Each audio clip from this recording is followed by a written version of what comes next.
Guys, welcome back to my channel. तो आप यहाँ देख के आपको पता चल गया होगा कि आज हम स्टार्ट करने वाले हैं अपना पहला लेक्चर जो है फूड साइंस एंड न्यूट्रिशन। तो जैसे कि मैंने आपको पहली वीडियो में अपनी में बताया था कि मैं अब जैसे यूजीसी नेट का पेपर आने वाला है तो मैं जो मेरी स्पेशलाइजेशन है फूड एंड न्यूट्रिशन, तो उसके मैं सारे टॉपिक्स कवर करूंगी। तो फूड्स की जो टॉपिक्स हैं वो 2 यूनिट्स में डिवाइडेड हैं।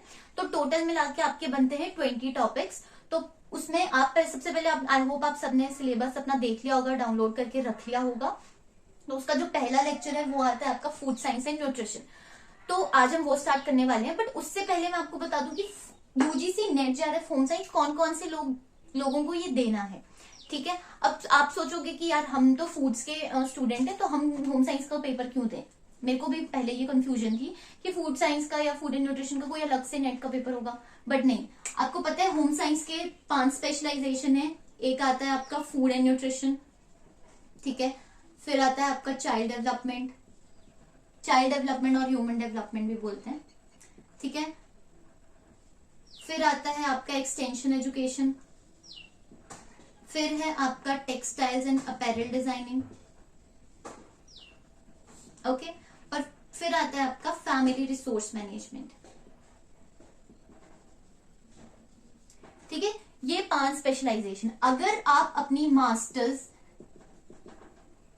इनमें से किसी में भी कर रहे हैं तो आपको होम साइंस का देना है। एंड एक है आपका फूड टेक्नोलॉजी। अगर आप फूड टेक में भी कुछ कर रहे हैं मास्टर्स, तब भी आपका डोंट थिंक कि आपका कोई अलग से फूड टेक्नोलॉजी का आपका यूजीसी नेट का पेपर होगा। नो, उसके लिए भी आपको यही पेपर देना है और आपको ये सारे सब्जेक्ट्स पढ़ने हैं, ठीक है। तो हम अब जैसे मेरी स्पेशलाइजेशन है फूड एंड न्यूट्रिशन, तो मैं इसके टॉपिक्स जो है वो कवर करने वाली हूँ। 20 टॉपिक्स हैं 2 यूनिट्स के मिला के 10-10। तो आज हम सबसे पहले स्टार्ट करेंगे फूड साइंस एंड न्यूट्रिशन, जो basic food science and nutrition है। तो let's get started. Okay, so before getting into the topic, first we need to understand each term that is present on the title. So let's start with food. तो food क्या है? Anything that is taken into the body and it performs various functions. Now functions like what? तो पहला आता है आपका provide energy. Okay, तो food में ऐसा कौन सा source है जो energy provide करता है? Carbohydrates and fats. Okay, mainly carbohydrates. Fine.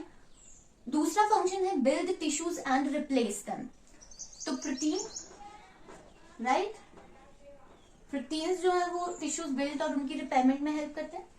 Then third one is protects from diseases and infections. तो वो हैं आपके विटामिन्स एंड मिनरल्स, ठीक है। ये सारे जो फंक्शंस है वो फूड के हैं। जब हम किस लिए लेते हैं फूड, इन ताकि वो ये सारे फंक्शंस जो है वो परफॉर्म कर सके।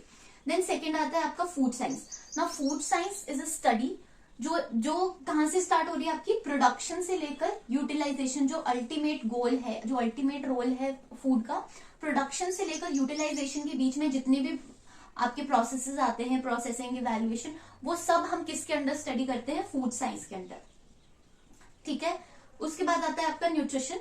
तो it is the study that study the processes by which living organisms assimilate food and uses it for growth and replacement.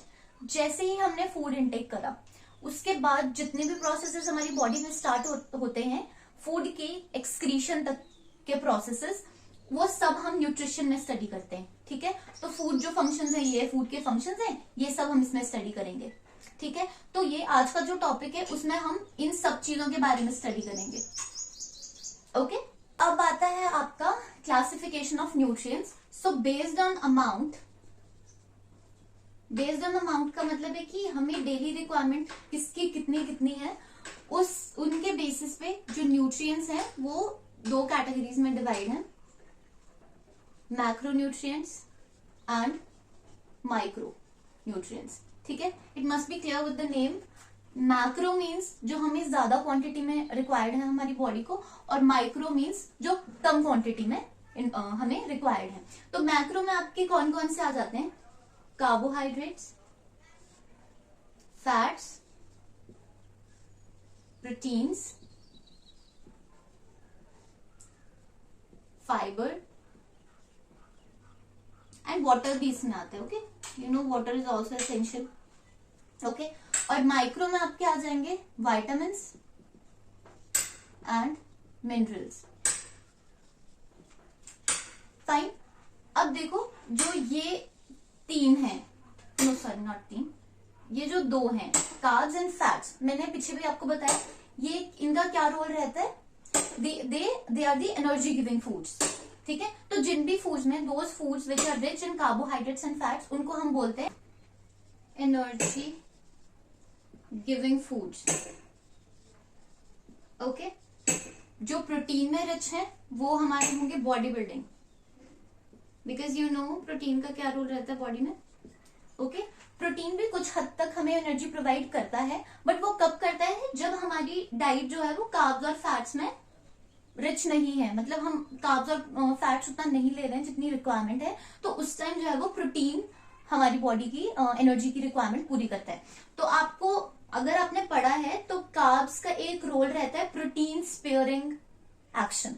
Protein sparing action क्या है कि कार्ब्स जो है वो प्रोटीन को स्पेयर करता है कि वो एनर्जी प्रोवाइड ना करे, और प्रोटीन का जो मेन रोल है बॉडी बिल्डिंग और टिश्यू रिपेयरिंग का, उसमें प्रोटीन अपनी एनर्जी साइड लगाए। ओके, तो वो तो कार्ब का रोल रहता है। तो फिर अगर आपको ऐसा क्वेश्चन आता है कि प्रोटीन स्पेयरिंग रोल किसका है, तो दैट इज कार्बोहाइड्रेट्स। ओके, और वाइटामिन और मिनरल्स जैसे कि मैंने आपको पहले ही बताया कि डिजीजेस से प्रोटेक्ट करते हैं, तो जो फूड्स वाइटामिन और मिनरल्स में रिच होंगे उनको हम बोलते हैं प्रोटेक्टिव फूड्स।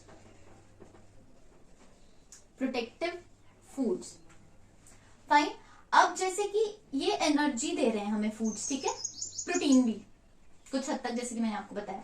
अब ये हम कितनी कार्ब्स लेंगे तो हमें कितनी एनर्जी मिलेगी, हम कितना प्रोटीन लेंगे कितना फैट लेंगे, तो वो वेरी करता है। अब जैसे 1 ग्राम हम कार्ब्स अगर लेते हैं तो it provides us 4 kilo calories. Okay, similarly 1 gram protein provides us 4 kilocalorie, but in case of 1 gram fat it provides us 9 kilocalories.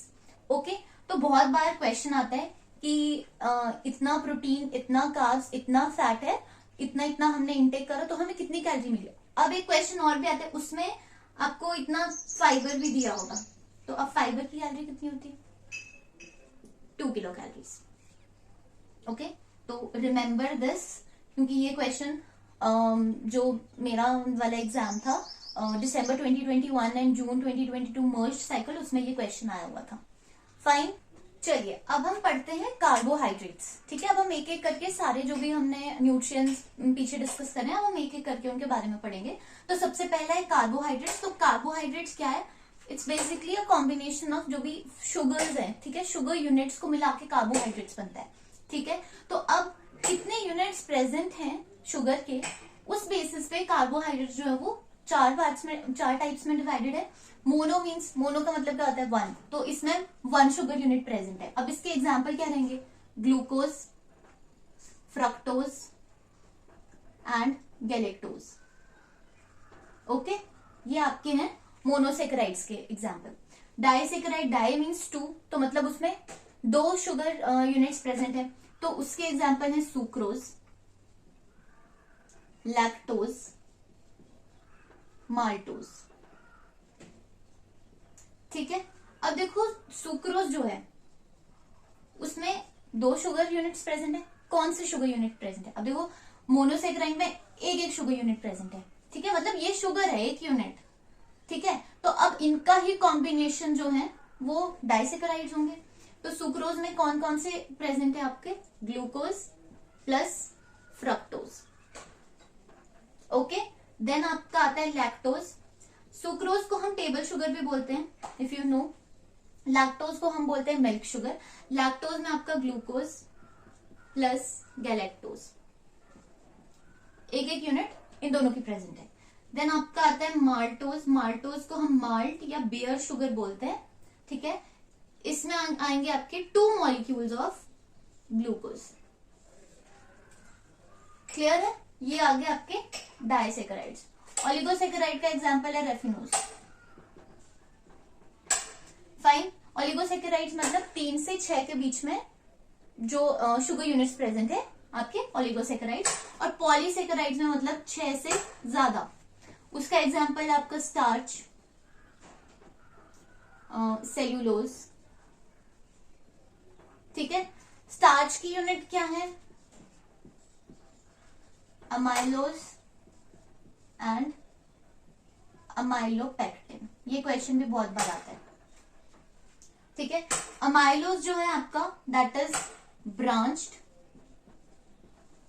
और अमाइलोपेक्टिन आपका लीनियर। अब एक और क्वेश्चन, मोनोसेकेराइड्स और डाइसेकेराइड्स जो है, अब देखो एक एक यूनिट है, दो दो यूनिट है, तो इनको हम कहते हैं सिंपल शुगर्स या सिंपल कार्बोहाइड्रेट्स। अब सिंपल कार्बोहाइड्रेट्स का मतलब क्या हुआ कि जब हम इनका इंटेक करेंगे तो हमारी बॉडी इनको बहुत आसानी से इनकी ब्रेक डाउन हो जाती है और इजीली हमारे ब्लड में चले जाते हैं। ठीक है, तो अब आपको पता है कि कार्बोहाइड्रेट जो है वो रेस्ट्रिक्टेड होते हैं डायबिटिक पेशेंट्स में। तो कौन से कार्बोहाइड्रेट्स रेस्ट्रिक्टेड होते हैं? ये जो सिंपल कार्बोहाइड्रेट्स हैं, क्योंकि इजीली हमारे ब्लड में चले जाएंगे, इजीली हमारे ब्लड शुगर लेवल जो है वो हाई हो जाएगा। ठीक है, but in case of polysaccharides, polysaccharides देखो ब्रांच्ड स्ट्रक्चर्स हैं, तो उनको वो इतने इजीली ब्रेक नहीं होते हैं, तो वो इतने इजीली हमारे ब्लड में भी नहीं जाएंगे और इतने इजीली हमारा ब्लड ग्लूकोज लेवल भी इंक्रीज नहीं होगा। तो these are preferable by diabetic patients, और ये जितने कम हो सके डायबिटिक पेशेंट्स को लेने चाहिए, और ये आप ले सकते हैं कुछ हद तक। चलो अब हम स्टार्ट करते हैं प्रोटीन्स। तो प्रोटीन्स का मेन फंक्शन क्या है? Body building and immunity boost करता है प्रोटीन्स। ठीक है, अब जैसे कार्बोहाइड्रेट्स की तो शुगर यूनिट्स थी, ठीक है, तो प्रोटीन्स की क्या है आपकी? Amino acids. ठीक है, प्रोटीन्स किससे मिलकर बनता है? अमीनो एसिड, और अमीनो एसिड को जोड़ने के लिए जो बॉन्ड यूज होता है that is peptide bond. Okay, अब अमीनो एसिड जो है वो दो टाइप्स में डिवाइडेड है, एक एसेंशियल अमीनो एसिड और नॉन एसेंशियल अमीनो एसिड। अब जो एसेंशियल मतलब जिसकी जरूरत है, ठीक है, बॉडी को दोनों की जरूरत है, बट एसेंशियल मीन्स जिसकी जरूरत है थ्रू डाइट। अब एसेंशियल इसको क्यों है? क्योंकि ये हमारी बॉडी में खुद प्रोड्यूस या सिंथेसाइज नहीं होते हैं, इसलिए हमें जो है वो डाइट के थ्रू लेने पड़ेंगे। ठीक है, इसलिए एसेंशियल अमीनो एसिड। और नॉन एसेंशियल अमीनो एसिड्स जो हमारी बॉडी में सिंथेसाइज हो जाते हैं खुद ब खुद, उनको हमें डाइट के थ्रू लेने की जरूरत नहीं है।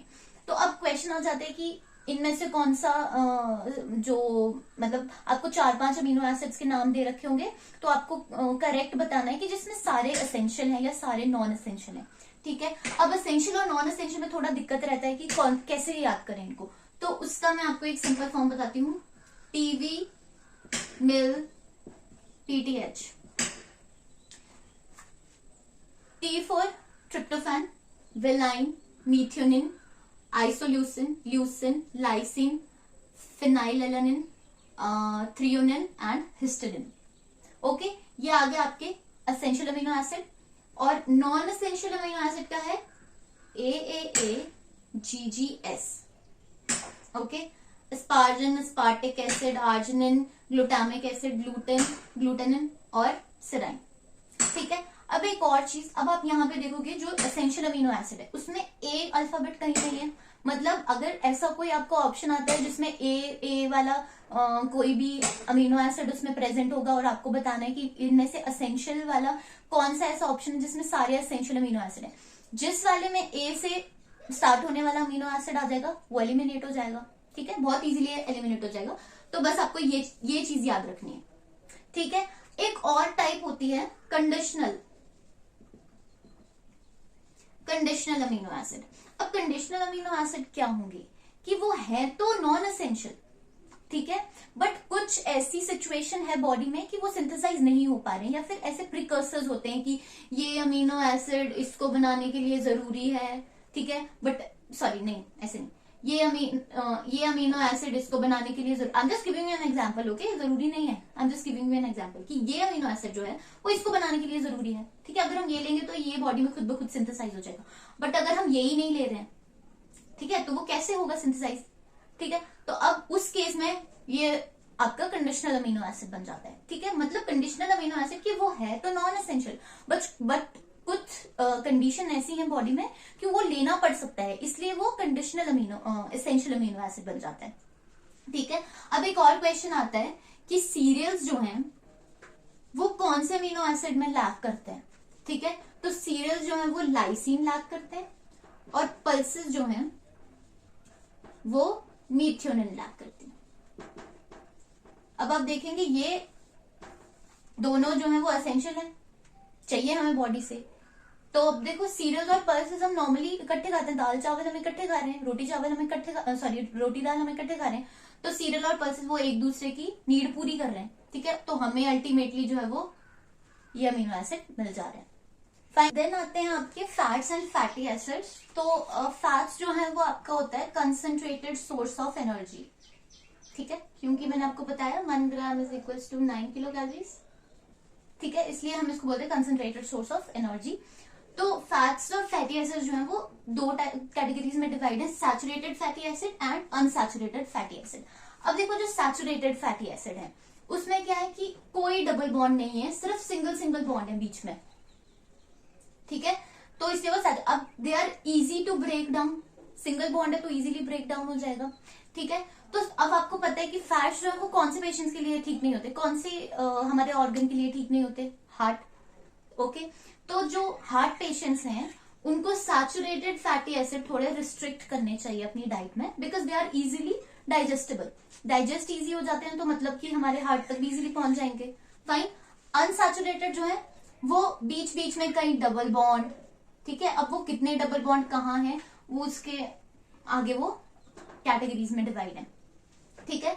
तो अब ये डबल बॉन्ड है तो ये इजीली ब्रेक डाउन नहीं हो सकते, इसीलिए these are preferable by the heart patients.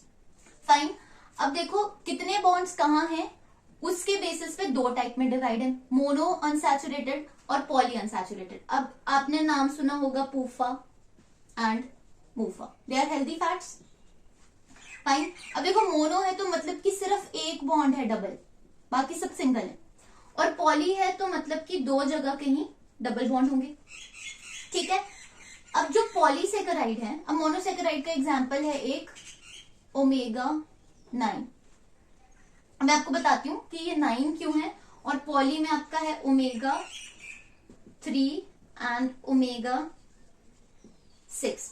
Omega 3 का मतलब है कि थर्ड कार्बन पे डबल बॉन्ड है, ओमेगा 6 का मतलब है कि 6 कार्बन पे डबल बॉन्ड है, एवरी थर्ड कार्बन और एवरी 6th कार्बन, ठीक है। और 9 का मतलब है कि 9th नंबर के कार्बन पे डबल बॉन्ड है।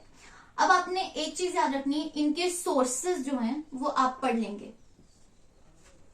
ठीक है, इनके सबके सोर्सेज आप पढ़ेंगे। अब जो सैचुरेटेड फैटी एसिड है ये सॉलिड होते हैं रूम टेम्परेचर में, और ये बेसिकली एनिमल ओरिजिन के होते हैं, घी, बटर, ये सब, ठीक है।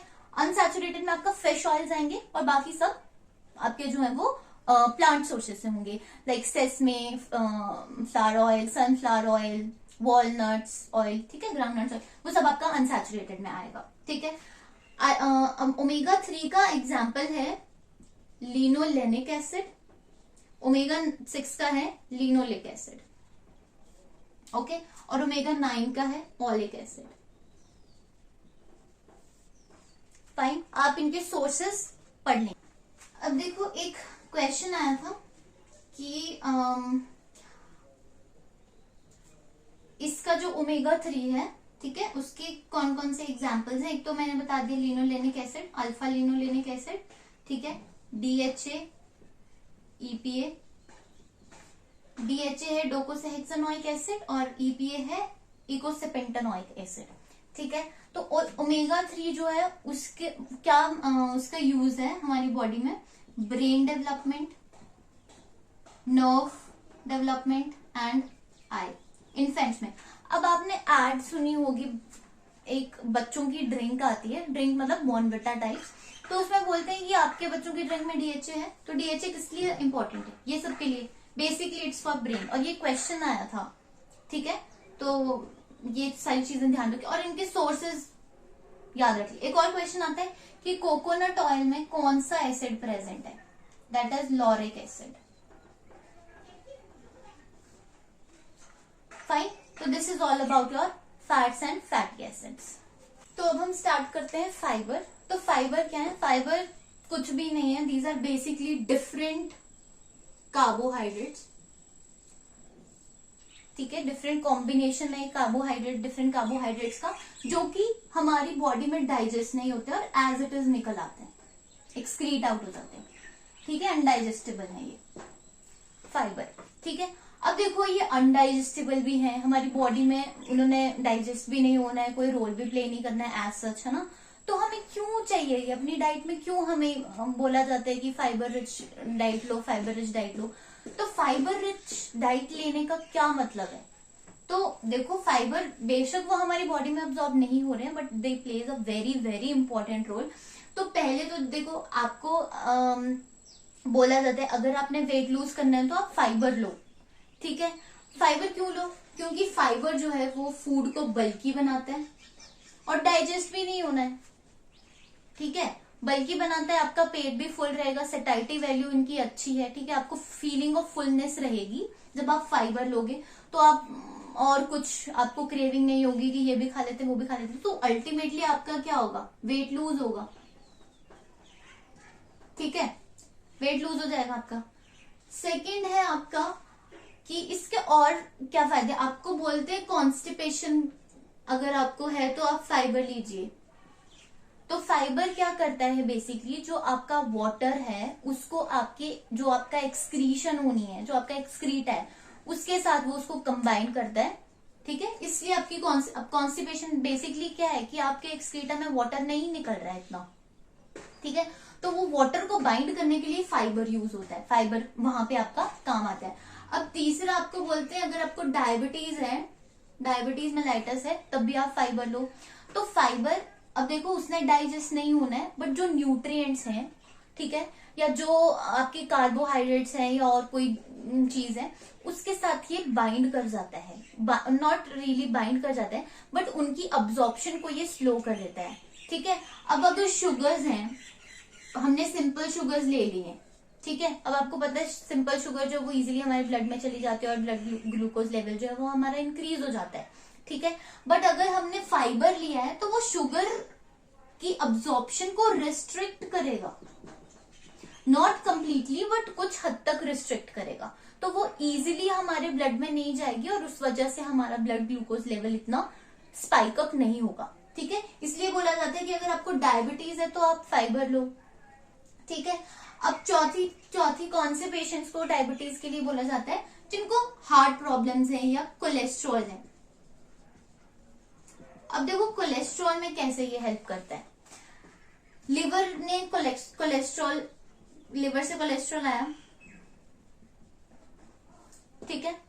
अब कोलेस्ट्रॉल जो है वो आपके ब्लड में डायरेक्ट ना चला जाए, उसमें क्या होता है, अब देखो फाइबर जो है वो आपके कोलेस्ट्रॉल के साथ बाइंड कर जाता है, ठीक है। अब वो बाइंड कर गया तो ब्लड के लिए कोलेस्ट्रॉल नहीं, मतलब इतना इजीली वो वहां तक नहीं पहुंच पा रहा है, ठीक है। उसने उसका पाथ जो है वो रिस्ट्रिक्ट कर दिया है, इसलिए आपके हार्ट तक ब्लड जो है वो अल्टीमेटली कहाँ जाना है? हार्ट में जाना है, ठीक है। तो वो कोलेस्ट्रॉल आपके ब्लड में ही नहीं गया तो वो हार्ट में अल्टीमेटली नहीं पहुंच पाएगा। तो what does it prevents? High cholesterol की वजह से कितनी हार्ट में प्रॉब्लम्स आती हैं, तो उसको वो प्रिवेंट कर रहा है, ठीक है। तो उसके लिए भी हमें फाइबर रिच डाइट लेनी चाहिए, ठीक है। अब आपको पता चल गया क्या रोल है फाइबर के और क्यों बोला जाता है कि आप अपनी डाइट में फाइबर इंक्लूड करो, ठीक है। तो ये सारे उसके फंक्शंस हैं। So guys, this was all about today's video, today's lecture, food science and nutrition. I hope ये वीडियो आपके लिए बेनिफिशियल रही हो, आपकी काइंड ऑफ रिवीजन या कुछ नए टॉपिक्स आपने देखे हो या आपके कुछ नए कॉन्सेप्ट क्लियर हुए हों। तो अगर ऐसा कुछ भी है तो प्लीज लाइक और कमेंट जरूर करें, और अगर आप इस चैनल पे नए हैं तो सब्सक्राइब करें and please press the bell icon so that आगे के जो भी लेक्चर्स आते रहेंगे वो आपको नोटिफिकेशन मिलती रहे। So thank you for watching, और अब मिलते हैं नेक्स्ट लेक्चर नेक्स्ट वीडियो में।